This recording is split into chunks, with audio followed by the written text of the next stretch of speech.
Hi friends, welcome to my channel. ഇന്നത്തെ recipe വളരെ healthy ആയിട്ടുള്ളൊരു ബ്രേക്ക്ഫാസ്റ്റ് റെസിപ്പിയാണ്. ഈ ചൂട് കാലത്ത് നമ്മളെ ശരീരത്തിനെ തണുപ്പിക്കാൻ പറ്റിയൊരു ബ്രേക്ക്ഫാസ്റ്റ് റെസിപ്പിയാണ് ഞാനിന്ന് ഷെയർ ചെയ്യുന്നത്. അപ്പോൾ നമുക്ക് നോക്കാം ഇതെങ്ങനെയാണ് ഉണ്ടാക്കുന്നതെന്ന്. അതിനു മുമ്പ് എൻ്റെ ചാനൽ നിങ്ങൾക്ക് ഇഷ്ടപ്പെടുന്നുണ്ടെങ്കിൽ സബ്സ്ക്രൈബ് ചെയ്തിട്ടൊന്ന് സപ്പോർട്ട് ചെയ്യണേ. അപ്പോൾ ആദ്യം തന്നെ ഞാനിവിടെ 1 കപ്പ് അവിൽ ഒരു ബൗളിലേക്ക് ഇട്ട് കൊടുക്കുന്നുണ്ട്.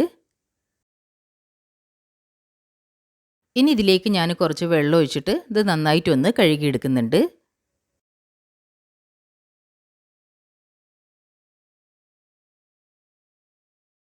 ഇപ്പോൾ ഇതാ ഞാനിതിവിടെ നന്നായിട്ട് കഴുകിയെടുത്തിട്ടുണ്ട്.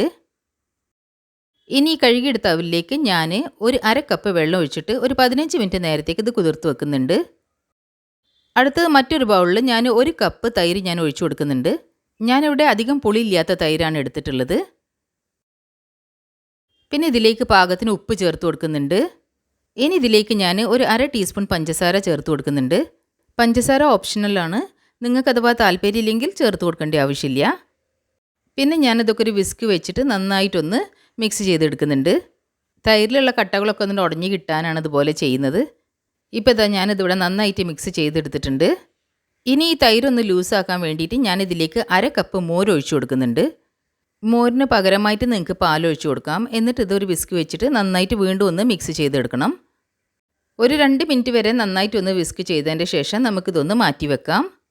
അടുത്തത് നമുക്കൊരു വറവ് തയ്യാറാക്കണം. അതിനുവേണ്ടി ഞാനിവിടെ നോൺ സ്റ്റിക്ക് പാനിൽ 2 ടേബിൾ സ്പൂൺ ഓയിൽ ചൂടാക്കിയിട്ടുണ്ട്. ഓയിലിന് പകരമായിട്ട് നിങ്ങൾക്ക് നെയ്യ് യൂസ് ചെയ്യാം. ഇനി ഇതിലേക്ക് ഞാൻ ഒരു നുള്ളു കായപ്പൊടി ചേർത്ത് കൊടുക്കുന്നുണ്ട്. കൂടെ തന്നെ ഞാൻ 1 ടീസ്പൂൺ ഉഴുന്നുപരിപ്പ് ചേർത്ത് കൊടുക്കുന്നുണ്ട്. ഉഴുന്നുപരിപ്പിൻ്റെ കളറൊന്ന് ചേഞ്ച് ആവുന്നവരെ നമുക്കിതൊന്ന് ഇളക്കി കൊടുക്കാം. ഇപ്പം ഉഴുന്നുപരിപ്പ് ഏകദേശം ബ്രൗൺ കളർ ആയിട്ടുണ്ട്. അപ്പം നമുക്കിതിലേക്ക് 2 ടേബിൾ സ്പൂൺ കപ്പലണ്ടി ചേർത്ത് കൊടുക്കാം. ഇനി ഇതൊന്ന് ഗോൾഡൻ കളർ ആവുന്നവരെ നമുക്കിതൊന്ന് ഫ്രൈ ചെയ്തെടുക്കാം. ഇപ്പോൾ അത് അതിൻ്റെ കളറൊക്കെ ചേഞ്ച് ആവാൻ തുടങ്ങിയിട്ടുണ്ട്. അപ്പം നമുക്കിതിലേക്ക് ഒരു 4 വറ്റൽമുളക് ചേർത്ത് കൊടുക്കാം. വീണ്ടും നമുക്കിതൊന്ന് ഫ്രൈ ചെയ്തിട്ടെടുക്കാം. ഇനി നമുക്കിതിലേക്ക് കുറച്ച് കറിവേപ്പില ചേർത്ത് കൊടുക്കാം. ഇനി ഈ കറിവേപ്പില ഒന്ന് റോസ്റ്റായി കിട്ടുന്നവരെ നമുക്കിതൊന്ന് ഫ്രൈ ചെയ്തെടുക്കാം. ലോ ഫ്ലെയിമിൽ വെച്ചിട്ട് വേണം നമുക്കിതെല്ലാം ഫ്രൈ ചെയ്തെടുക്കാൻ. ഇനി നമുക്കിതിലേക്ക് 1 ടീസ്പൂൺ പച്ചമുളക് ചെറുതായി കട്ട് ചെയ്ത് ചേർത്ത് കൊടുക്കാം. ഒരു ചെറിയ കഷ്ണം ഇഞ്ചി ഗ്രേറ്റ് ചെയ്തത് അതും ചേർത്ത് കൊടുക്കാം. ഇഞ്ചി ചേർക്കുമ്പോൾ നല്ലൊരു ഫ്ലേവർ കിട്ടും.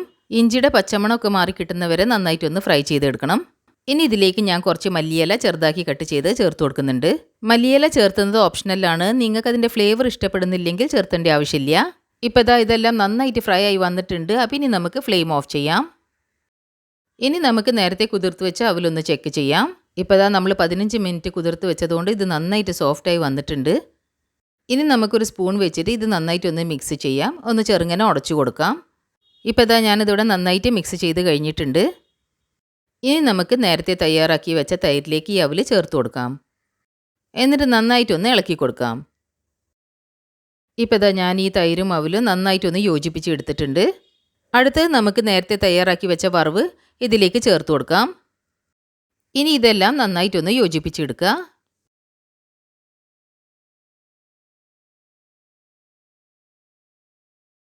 ഇനി ഇതിലേക്ക് ഞാൻ കുറച്ച് മല്ലിയില ചെറുതായി കട്ട് ചെയ്ത് ചേർത്ത് കൊടുക്കുന്നുണ്ട്.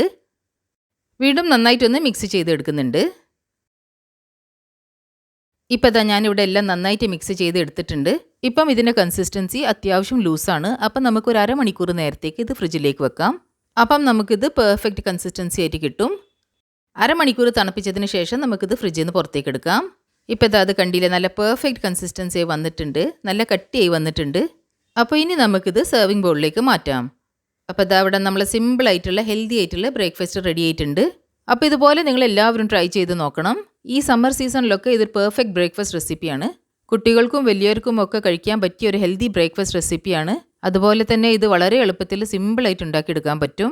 അപ്പോൾ നിങ്ങളെല്ലാവരും ഇത് ട്രൈ ചെയ്തിട്ട് നിങ്ങളെ ഫീഡ്ബാക്സും സജഷൻസും ഒക്കെ കമൻറ്റ് ബോക്സിൽ കൂടി അറിയിക്കണം. പിന്നെ എൻ്റെ ഈ വീഡിയോ നിങ്ങൾക്ക് ഇഷ്ടപ്പെട്ടതാണെങ്കിൽ ലൈക്ക് ചെയ്യണം. ഫ്രണ്ട്സ് ആൻഡ് ഫാമിലിയുടെ കൂടെ ഷെയർ ചെയ്യാൻ മറക്കരുത്.